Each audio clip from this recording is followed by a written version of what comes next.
Hello दोस्तों, नमस्कार। कैसे हो आप सभी दोस्तों? आज हम लोग बात करने वाले हैं औसत द्रव्य परिचय में इम्पोर्टेंट क्वेश्चंस की, जो आपके एग्जाम में आने वाले हैं। ठीक है दोस्तों। तो दोस्तों, वीडियो शुरू करते हैं। इससे पहले आप सभी लोग हमारे इस चैनल को सब्सक्राइब कर लो, और अगर वीडियो अच्छी लगे आपको तो वीडियो को भी लाइक कर दो। ठीक है दोस्तों, और साथ ही साथ अपने दोस्तों के साथ इस वीडियो को शेयर भी कर दो। धन्यवाद दोस्तों। तो दोस्तों, हम लोग बात करते हैं इसके महत्वपूर्ण प्रश्नों की। दोस्तों, सबके पहले हम बात करने वाले हैं आयुर्वेद में। आयुर्वेद के अंदर सबके पहले बात करते हैं आयुर्वेद की परिभाषा की।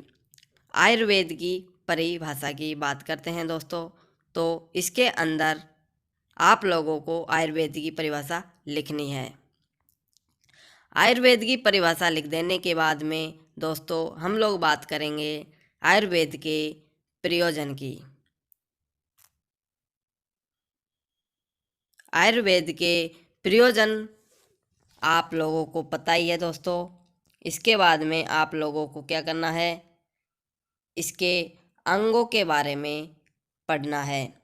आयुर्वेद के अंग जब आप लोग पढ़ लोगे, उसके बाद में आप लोगों को आयुर्वेद के अवतरण के बारे में पढ़ना है।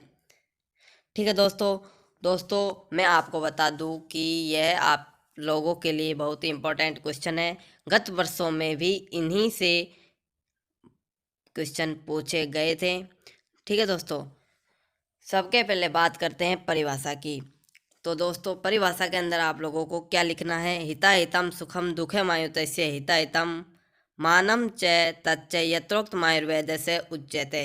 ठीक है दोस्तों, परिभाषा के अंदर आपको यह लिखना है, और इसकी हिंदी भी आपको याद करनी है। ठीक है दोस्तों।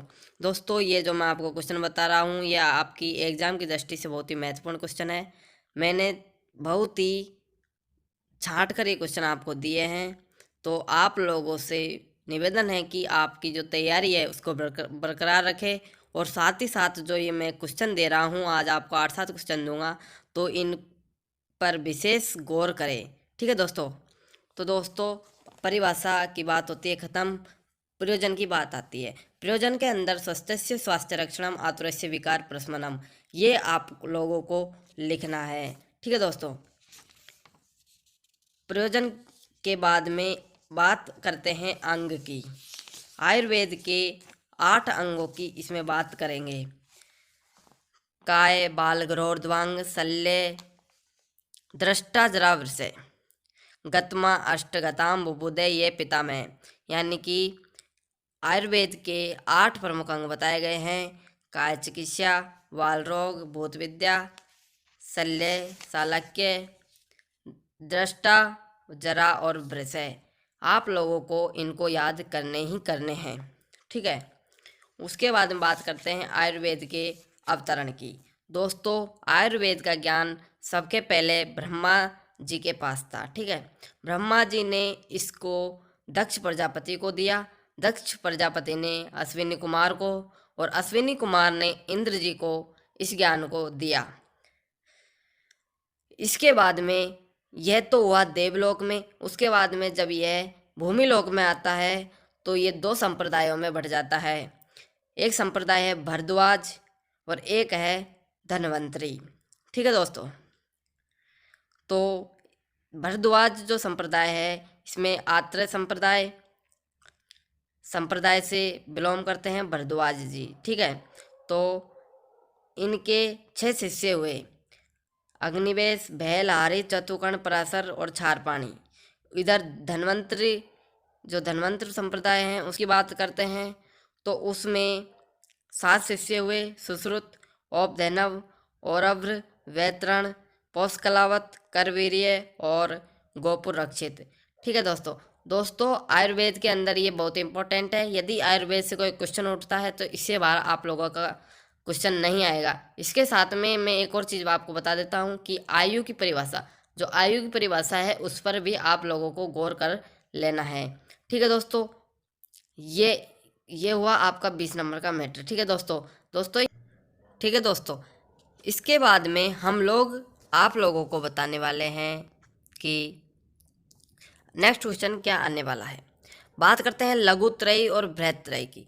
दोस्तों लघुत्रयी और बृहत्त्रयी हर वर्ष आता है। ठीक है, हर वर्ष आता है। इन दोनों में से एक कोई सा भी आ जाता है, कभी कभी दोनों भी आ जाते हैं। तो आप लोगों को इस पर भी विशेषकर ध्यान देना है। ठीक है दोस्तों, लघुत्रयी के अंतर आप लोगों को क्या करना है। लघुत्रय के अंदर क्या करोगे। लघुत्रय के अंदर माधव निदान, सारंगधर, ठीक है, और भावप्रकाश, ये 3 आते हैं। इसके बारे में आपको बताना है। ठीक है, और जो बृहत्त्रयी है उसके अंदर आप लोगों को क्या बताना है। इसके अंदर आप लोगों को चरक संहिता, उसमें सूत्र स्थान वगैरह, सुश्रुत संहिता, और उसके बाद में बात करते हैं अष्टांग हृदय। इन तीनों के बारे में आपको इसमें बताना है। ठीक है दोस्तों। दोस्तों इस पर ध्यान देना, विशेषकर हर वर्ष आता है ये लघुत्रयी बृहत्त्रयी। ठीक है, उसके बाद हम बात करते हैं द्रव्य की। द्रव्य के अंदर आप लोगों को क्या पढ़ना है। बात करते हैं संरक्षण की, कि द्रव्य का संरक्षण कैसे किया जाता है। ठीक है दोस्तों, द्रव्य का संरक्षण कैसे किया जाता है और उसका प्रयोजन, द्रव्य गुण विज्ञान के प्रयोजन, ये दोनों आप लोगों से द्रव्य गुण के अंदर पूछ सकता है। जो आपका पाठ भी है एक द्रव्य का, उसके अंदर आप लोगों से पूछ सकता है। ठीक है दोस्तों, कि द्रव्य कहाँ कहाँ पाए जाते हैं, स्थावर द्रव्य, जंगम द्रव्य, वनस्पति द्रव्य, ठीक है, वगैरह वगैरह जो है दोस्तों। तो आप लोगों को विशेषकर इस बातों पर ध्यान देने की ज़रूरत है। ठीक है दोस्तों। दोस्तों मैं जो ये आप लोगों को क्वेश्चन बता रहा हूँ, ये क्वेश्चनों को आप लोग हल्के में मत लेना दोस्तों, बहुत ही इम्पोर्टेंट क्वेश्चन है। अपनी रेगुलर स्टडी के साथ इनका भी ध्यान रखें। उसके बाद में बात करते हैं रस, कर्म, गुण, प्रभाव और विपाक की। दोस्तों रस के भेद, रस के भेद क्वेश्चन आया हुआ भी है। रस के भेद बताइए। ठीक है, रस के भेद आप लोगों को याद करना है। 6 प्रकार के रस होते हैं। ठीक है, उनको आपको याद करना है। दोस्तों ये फार्मेसी वाले रस नहीं है, ये औषध गुण वाले रस हैं, तो इनमें आप लोग कन्फ्यूजन मत हो जाना। रस यहाँ पर 6 प्रकार के लिखने हैं, वो रस अलग है। यहाँ पर आपको मधुर अम्ल वाले रस लिखने हैं, मधुर अम्ल, लवण, कटु, तिक्त, कसाय। ठीक है, उसके बाद में हम लोग बात करते हैं कर्म की। दोस्तों आप लोगों को कर्म के बारे में यहाँ पर बताना है। कर्म की परिभाषा भी आपसे पूछ सकता है। उसके बाद में हम लोग बात करने वाले हैं गुण की। ठीक है, तो दोस्तों गुणों की संख्या यहाँ पर आपसे वो पूछ सकता है कि गुणों की संख्या बताइए। ठीक है, तो दोस्तों परादि गुण, विशिष्ट गुण, ये जो गुण होते हैं आप लोगों को याद कर लेना है। ठीक है, परादि गुण कितने होते हैं, परादि गुण होते हैं 10। ठीक है, तो आप लोगों को याद कर लेना है। उसके बाद में प्रभाव की परिभाषा आपसे पूछ सकता है दोस्तों। और विपाक, योगा जुधेति रसांतरम रसानाम परिणामांत से विपाक इति स्मृत है। ठीक है, तो आप लोगों से कुछ इस तरह से वो क्वेश्चन पूछ सकता है।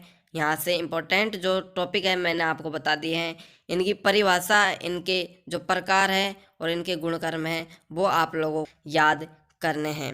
ठीक है दोस्तों, यहाँ तक किसी को कोई प्रॉब्लम नहीं होनी चाहिए दोस्तों मैं आप लोगों से बार बार बोल रहा हूँ कि जो मैं आप लोगों को क्वेश्चन बता रहा हूँ ये बहुत ही इम्पोर्टेंट क्वेश्चन है। आप लोगों को गौर करने की ज़रूरत है। ठीक है दोस्तों, आप लोग यदि ठीक से पढ़ाई नहीं कर पा रहे हो या फिर आप रेगुलर कॉलेज नहीं गए हो, तो ये जो मैं आपको क्वेश्चन बता रहा हूँ इनको पढ़कर आप लोग पास ही नहीं, आपकी परसेंटेज भी बन सकते हो यदि आप ठीक प्रकार से इनको रट लेते हो, याद कर लेते हो, जैसे भी कर लेते हो, तो आप लोगों को बहुत ही हेल्प होने वाली है। ठीक है दोस्तों, हम लोगों ने बात कर ली है, आयुर्वेदिक कर लिया है, उसके अलावा लघुत्रय बृहत्त्रय हो चुका है। ठीक है, उसके बाद में हम लोगों ने द्रव्य की बात कर ली, संरक्षण की और प्रयोजन की। उसके बाद में रस, कर्म, गुण, प्रभाव और विपाक की भी हम लोग बात कर चुके हैं। ठीक है दोस्तों, अब दोस्तों हम लोग बात करने वाले हैं द्रव्यों की। ठीक है, ये बहुत ही इंपॉर्टेंट है दोस्तों। ये जो मैं द्रव्य बताऊंगा आप लोगों को, ये आपको याद कर लेना है, आपको नोट भी कर लेना है। बहुत इंपॉर्टेंट जो द्रव्य है वो मैं आपको बताऊंगा। सबके पहले बात करते हैं कुटकी की।